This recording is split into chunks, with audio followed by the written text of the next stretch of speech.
Hello Hi, there. everyone. It's been a minute, but we're back. We are back. Jessica and TH from the X Experts, and we are here to make your divorce process and post-divorce process as good as it can possibly be. Yeah, we are working through all the muck. We've already done it. So we're going to give you some tips to help you. And we have each 3 surprises that Things came that our way. surprised us. Things that surprised us after separation, I would say. Because Yes. my divorce took a long time. Like from the Yeah. minute of separation, you're like, oh my God.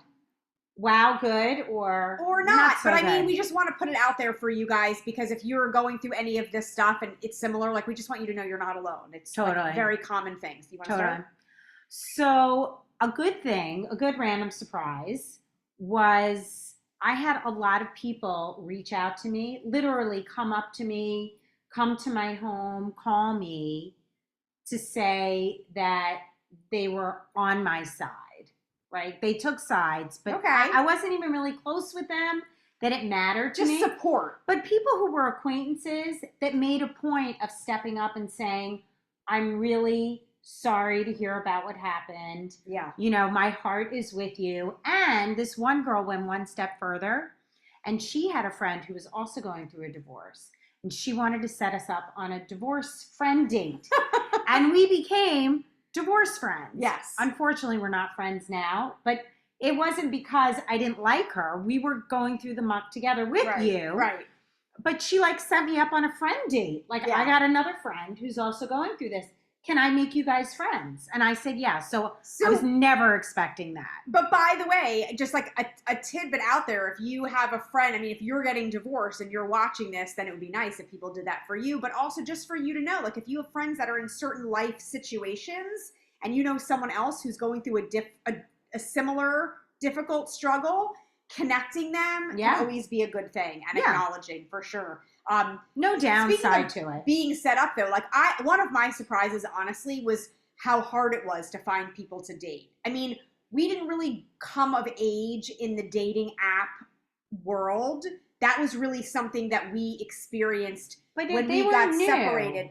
No, right, I mean, when we separated. Right, but I'm just saying, like, when I grew up and was dating and got married the first time, and we got married really young, but, like, dating apps weren't a thing. So when I got separated / divorced and I was in my mid to late 30s, the apps was a weird concept for me. And just in general, like, there really weren't a lot of people who were willing, I guess, or new people to set me up with. Yeah, me neither. And I live in New York City, and I feel like people are like, oh my God, New York City, like it's swarming with men. But I was like, well, not so much. So I was surprised at how difficult the dating process was post-divorce. Did you have any good setups? I only had one setup that was a colossal mess. Right. I mean, I was kind of blindly set up with the guy who ended up becoming like my first sort of long-term boyfriend for 5 years after after I left my first husband. And I didn't even know it was a setup. It was like a whole group of people going out, and it totally worked, and it was fantastic. But you know, that's not common, I think. No. But I actually, another surprise that I wasn't planning to mention was how much fun I had on the apps. I actually kind of had fun. Now, they were brand new, and we had a limited number. It was Match, JDate.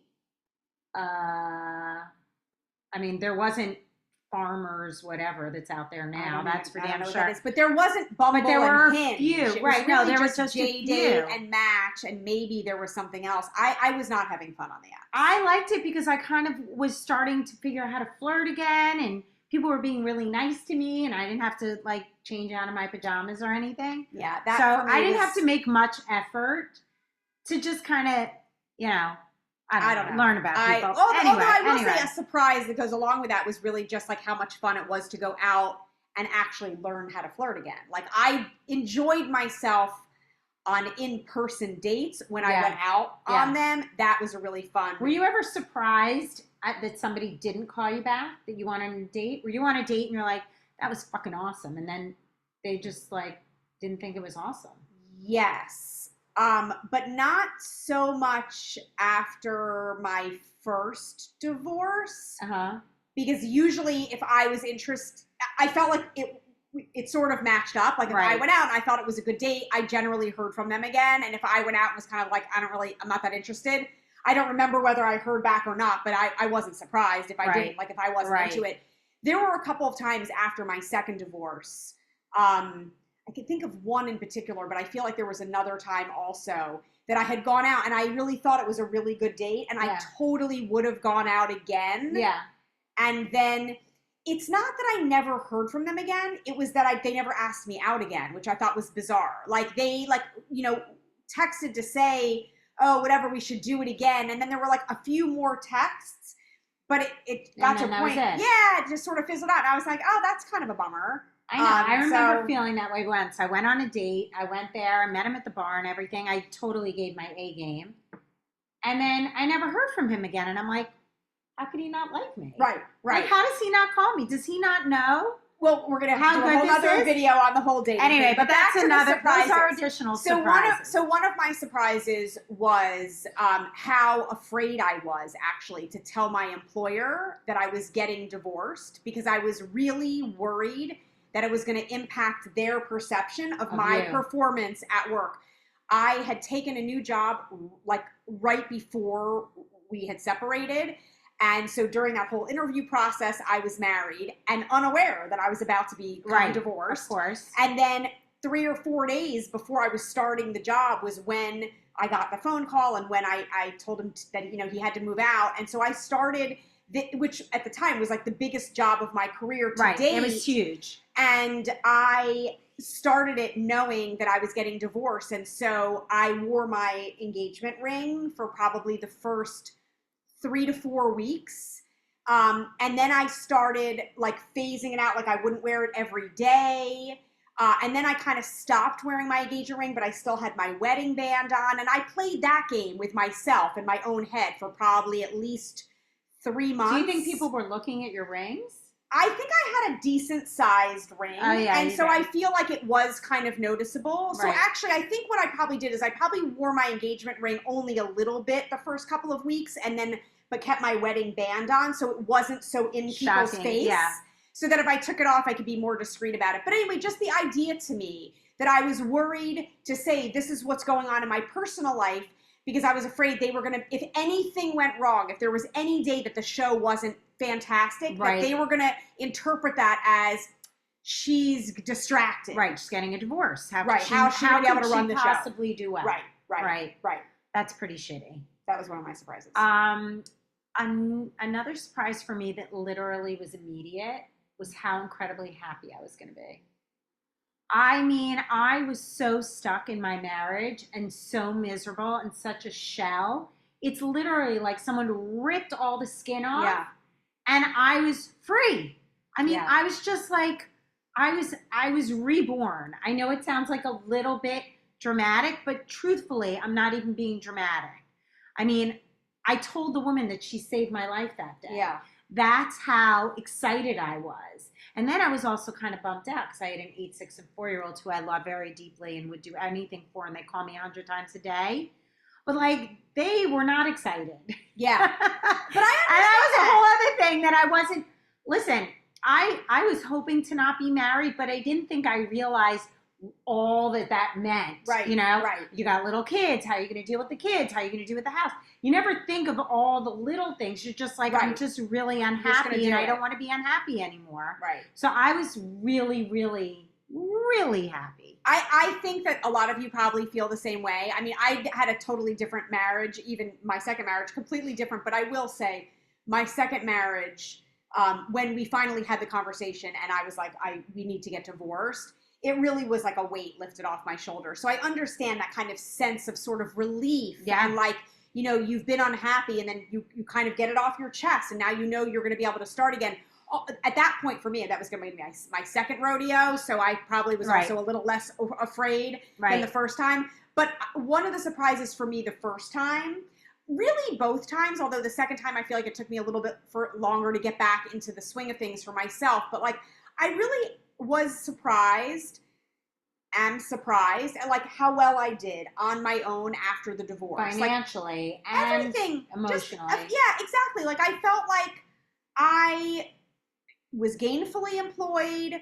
You know, I was in a good situation. I was able to buy my own apartment. I rented for a while after my first divorce, and I ate Taco Bell every day for like 3 or 4 years. And in doing so, I don't know, I was able to scrape together the money to put down a down payment on my apartment. And like, I just felt like I was accomplished myself. That Which was is a surprise. amazing. And I was surprised that I felt that way. And I felt, again, it took me a little while. We were in the midst of COVID the second time. Recognized you were always like that. But now it was in your face that you actually were capable. I was doing it myself. And have been capable all these years. Yeah. So for me, that was sort of a surprising thing. Like, it's so scary. Yeah. You know, you guys, like, we know how scary it is, you know, being part of a dual income household and then not. Or even if you weren't working, like at the time. Right. Just having someone else there. I was doing an at-home business. I wasn't in a full paycheck situation. So it is very scary, but I was surprised at how like so Jessica's always been very independent and very scrappy in everything she does. So I am not surprised by that. I'm surprised that she's surprised by that. But anyway. Okay. You know, there was one thing that actually just came to mind. I thought I knew a lot about like negotiating for a car lease.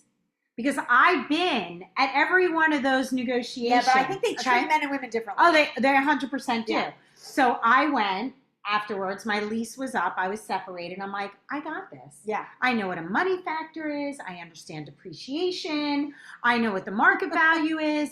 I understand the things about the car. So I go in and I got all my numbers. I got my calculator. And he's like, okay, I'll cut it down. I'll cut it down, cut it down. And I walk away and I'm like, I just got a great fucking deal on a car. Okay. All by myself. Yeah. Right. But, so then it comes time to turn that car back in. And then I had another salesperson and it was like $75 less. He's like, wow, you've been paying a lot of money in your prior lease. I was like, holy shit. I thought I knew what I was doing. Oh my God. And honestly, I now know what I'm doing. But women are treated differently. Yeah. So I did bring a man with me just to sit next to me. I still did all the talking. Yeah. But I thought, such bullshit. I got this. That's Look really at funny. Me. And I was overpaying like $75 a month. That's funny. He's like, oh my God, who sold this to you? I'm like, oh my God.